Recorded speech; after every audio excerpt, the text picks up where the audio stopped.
Hello students, we are going to discuss about sick building syndrome and building related illness.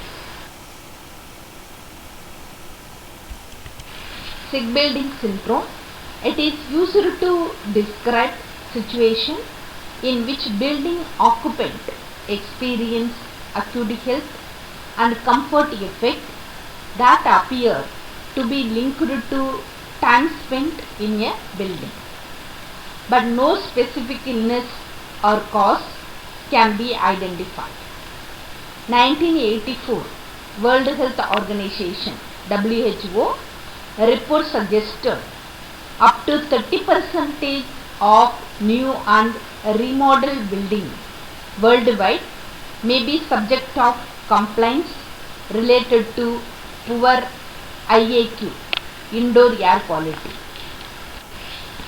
Use of chemical substances for building material, walls, floor, ceiling, use of furniture, daily commodity, no air circulation or poor air circulation, combustion gas, carbon dioxide, sulfur dioxide generated from equipment such as heating, air tightness in house, there is no circulation.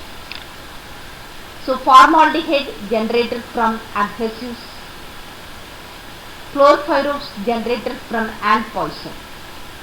Chlorpyrifos is nothing but organophosphate pesticide used on crabs, animals and buildings and in other settings to kill a number of pests, insects and worms. What are the symptoms? Eye or throat irritation, headache, dizziness, nausea, feeling sick, difficulty in breathing, dry or itchy skin, difficulty in concentration, lassitude and fatigue. Sick building causes are frequently pinned down to flash in the heating, ventilation and air conditioning system, that is HVAC. Other causes have been attributed to contaminants produced by outgassing of some types of building material.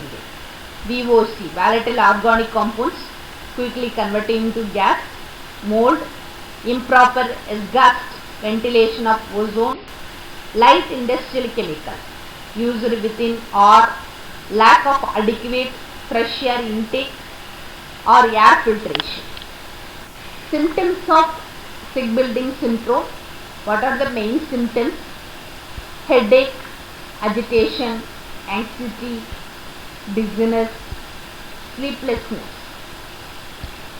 psoriasis, palpitation, nausea, cold sensitivity, numbness, easily fatigued. So some of the symptoms of sick building syndrome: sore eyes, feeling of suffocation, dry sore throat, coughing, backache, intermittent fatigue. So these are the main symptoms of sick building syndrome.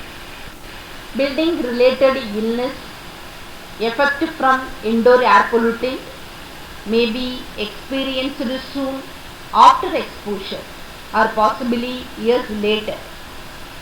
Symptoms may include irritation of the eye, nose and throat, headache, dizziness, rashes and muscle pain and fatigue.